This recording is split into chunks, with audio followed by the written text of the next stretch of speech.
Hola a todos! Willkommen zu einer neuen Folge von Mattes Mate Mission Uruguay in Wild. Schön, dass ihr wieder dabei seid. Wir sprechen heute über Armut in Uruguay. Uns hat ein Kommentar unter unserem Video, das war Folge 2, warum wir uns für Uruguay entschieden haben, so sehr irritiert, dass wir uns genauer damit auseinandersetzen wollen. Für alle, die die Folge nicht kennen, verlinke ich sie hier nochmal. Der Kommentar lautet, übersetzt, 600 Siedlungen, die von der organisierten Kriminalität kontrolliert werden. Die meisten leben in extremer Armut. 1,5 Millionen Uruguayer sind ausgewandert und es gibt Nahrungsmittelknappheit. Uruguay ist nicht für Uruguayer. Ja, das hat viel mit uns gemacht und vor allem mit Frau Mattes. Es ist erstmal wahnsinnig schade, wenn Menschen ihrer eigenen Heimat und Regierung gegenüber solche Resignation und Hilflosigkeit wahrnehmen. Bevor wir uns thematisch da tiefer mit beschäftigen, lasst uns ein paar Begriffe klären. Denn ohne einheitliches Verständnis der Wortbedeutung wird es schwer, das Thema sachlich zu beleuchten. Also, was genau bedeutet extreme Armut? Also, als extrem arm gelten Menschen mit weniger als 2,15 $ pro Tag als Lebensunterhalt. Das ist der internationale Standard. Laut unserer Recherche kommt das in Uruguay sehr selten vor. Eine seriöse konkrete Zahl konnten wir leider nicht ermitteln. Zum Vergleich, in Paraguay gelten etwa 10% der Bevölkerung als extrem arm, in Argentinien sind es 8,2% und in Brasilien leben 3,8% der Bevölkerung in extremer Armut. Das mag sich wenig anhören, aber das ist Brasilien. Da bedeuten 3,8% immerhin 7,6 Millionen Menschen. Das ist eine Menge. Zurück zum Kommentar. Uns stimmte dieser erstmal nachdenklich und traurig. Gleichzeitig fragte sich vor allem Frau Mattes mit ihrer Sozialpädagogenseele, ist das wirklich so? Schätzt der Verfasser des Kommentars die Situation objektiv ein? Also haben wir wie so oft recherchiert. Außerdem haben wir Leute gefragt, die in Uruguay leben. Hey, was ist denn damit überhaupt gemeint und wie erlebst du denn das da? Ja, was uns nämlich so gar nicht zugänglich war, war dieser Teil. 600 Siedlungen, die von der organisierten Kriminalität kontrolliert werden. Im Internet konnten wir dazu so gar nichts finden. Vielleicht auch, weil unser Spanisch noch nicht so ausreicht. Die Experts erklärten uns, dass es wohl seit einiger Weile in Uruguay sowas wie Bandenkriminalität gibt. Kriminelle auf Motorrädern, oft wohl auch aus Paraguay oder Brasilien, überfallen Orte und sind dann ganz schnell wieder verschwunden, häufig gleich wieder über die Grenzen. Allerdings, alle Befragten sagten uns, dass sie sich der im Kommentar zum Ausdruck gebrachten Wahrnehmung der Situation nicht anschließen könnten. Außerdem hätten sie nicht den Eindruck, dass die Regierung diesen Auswüchsen tatenlos gegenüberstünde. Schauen wir den Kommentar weiter an. Da heißt es, die meisten leben in extremer Armut. An dieser Stelle war vor allem Frau Mattes sehr irritiert, denn laut unseren Infos gibt es sowas wie extreme Armut in Uruguay fast gar nicht. Uruguay ist schließlich kein Dritte Welt- oder Entwicklungsland. Die von uns befragten Experts bestätigten uns, keine oder kaum extreme Armut in Uruguay gesehen zu haben. Auch Slums im herkömmlichen Sinne des Wortes gäbe es dort keine. Ja, um das besser einordnen zu können, schauen wir uns erstmal an, was wir kennen. Europa und ganz konkret Deutschland. Auch in Europa gibt es Armut. 20,9% der Bevölkerung, 17,6 Millionen Menschen, gelten in Deutschland als arm oder von Armut bedroht. In Deutschland gilt man als arm, wenn das Einkommen unter 60% des mittleren Einkommens der Bevölkerung liegt. Armut in Deutschland bedeutet häufig weniger Möglichkeiten der gesellschaftlichen Teilhabe, Einschränkungen und Verzicht, aber in der Regel nicht hungern oder frieren. Es geht also in Deutschland nicht oder nur sehr selten um extreme Armut. Unter diesen 17,6 Millionen Menschen sind auch Deutsche. Allerdings gehören Menschen ohne Migrationshintergrund, die trotzdem arm oder von Armut bedroht sind, meist einer besonders vulnerablen Gruppe an. Sehr viele sind Alleinerziehende oder Rentnerinnen. Denn Frauen in Deutschland sind sehr viel häufiger von Altersarmut betroffen als Männer. Junge Erwachsene ohne Bildungsabschluss und chronisch Kranke befinden sich ebenfalls in dieser Gruppe. Sehr viele Arme oder von Armut Bedrohte sind allerdings Menschen mit Migrationshintergrund. 2024 waren rund 27,8% aller Personen mit Migrationshintergrund in Deutschland von Armut gefährdet, im Vergleich zu 11,7% aller Personen ohne Migrationshintergrund. Ja, jetzt schauen wir uns mal Uruguay an. Und da wird es richtig interessant. Was die Armutsbekämpfung in Uruguay angeht, so kann das Land wirklich auf eine beeindruckende Erfolgsgeschichte zurückblicken. In den letzten 20 Jahren hat Uruguay deutliche Fortschritte bei der Bekämpfung von Armut erzielen können. Lag die Armutsquote 2006 in Uruguay noch so bei 32%, gelten 2024 nur noch 10,1% der Uruguayer als arm. Das ist im Vergleich zu anderen lateinamerikanischen Ländern tatsächlich sehr, sehr niedrig.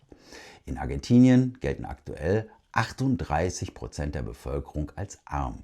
Paraguay kommt auf 27%.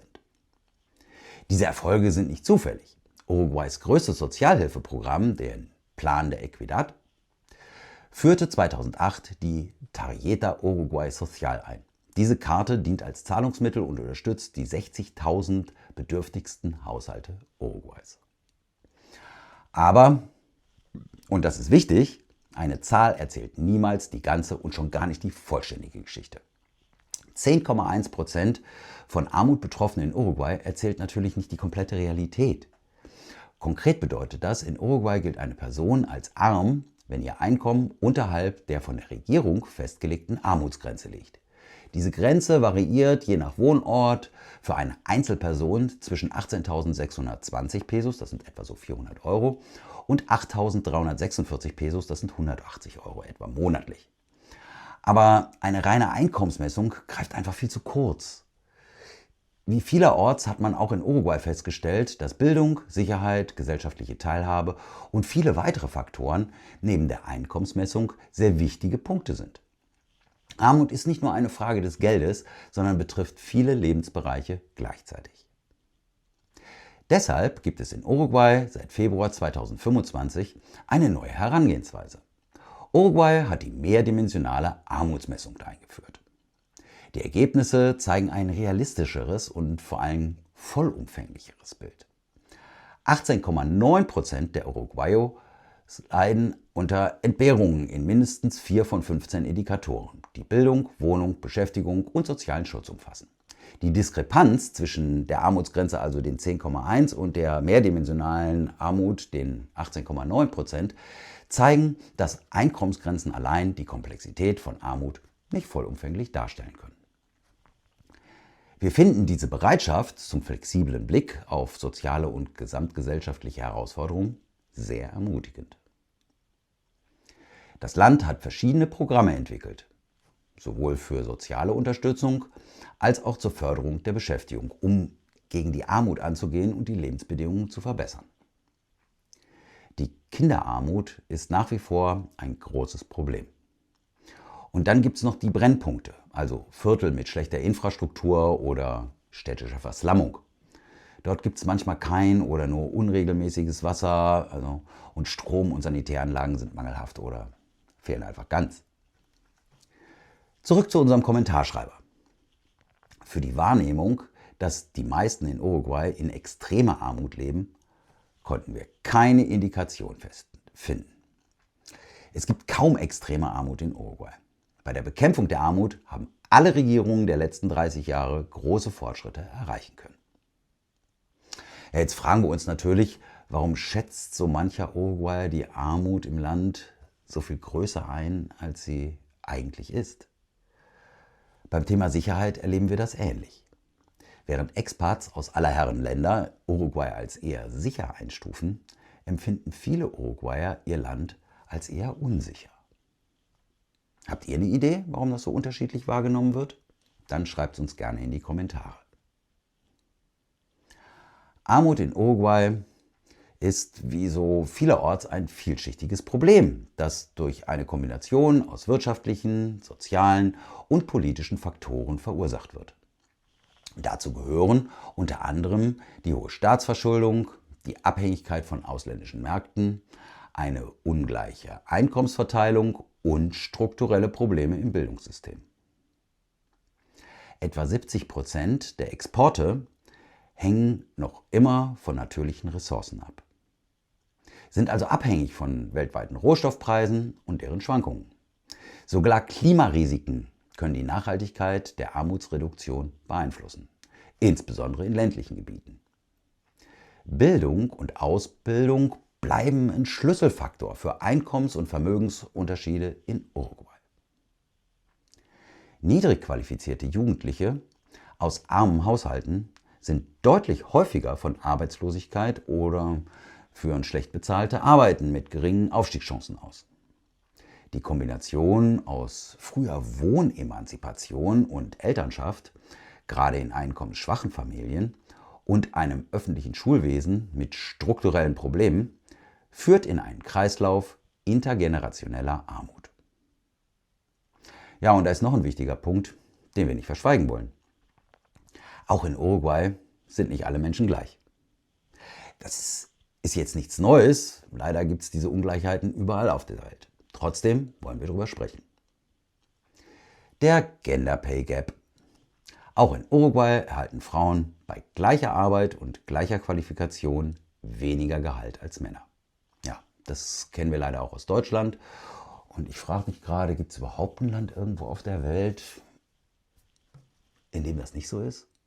Also, wenn ihr eins kennt, schreibt es uns gerne in die Kommentare. Ja, das zu den offiziellen Zahlen, Daten und Fakten. Die zeigen, auch im fortschrittlichen Uruguay gibt es noch viel zu tun. Aber im Vergleich zu anderen Ländern in Südamerika ist Uruguay schon sehr weit vorn. Auch hier kommt es wie oft auf die Perspektive an. Ja, und dies war jetzt auch nur ein einzelner Kommentar und spiegelt natürlich nicht die allgemeine Wahrnehmung wider. Trotzdem wollten wir dem nachgehen. Jetzt die Frage an alle, die in Uruguay leben. Wie habt ihr denn selbst die Armutsentwicklung in Uruguay in den letzten 10 oder 20 Jahren erlebt? Wir sind gespannt auf eure Erfahrung.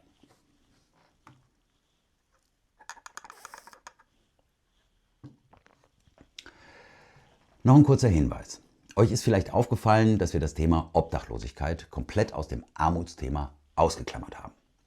Das war eine bewusste Entscheidung. Denn die Wege in und die Ursachen für Obdachlosigkeit sind vielfältig und haben tatsächlich oft erstmal nur sehr wenig mit Armut zu tun. Darum unsere Entscheidung, das Thema aus diesem Kontext außen vor zu lassen. Tja, das war's jetzt für heute. Nicht wie sonst, kein leichter Auswanderungstalk oder Planungsupdates, sondern ein offener, ehrlicher Blick auf die sozialen Realitäten Uruguays. Solche Themen gehören einfach dazu, wenn wir ein ehrliches und vollständiges Bild von Uruguay zeigen wollen. Wir haben ja auch schon in Folge 22 über das Sterben in Uruguay gesprochen. Auch kein angenehmes Thema. Für die, die die Folge nicht kennen, verlinke ich sie hier nochmal. Wir glauben, um ein vollumfängliches Bild seines Ziellandes zu bekommen, darf man die harten oder weniger angenehmen Themen nicht ignorieren. Schließlich möchten wir als zukünftige Wahl-Uruguayer verstehen, in welche Gesellschaft wir uns integrieren. Wir haben uns vorgenommen, bei keinem Thema wegzuschauen und allem auf den Grund zu gehen.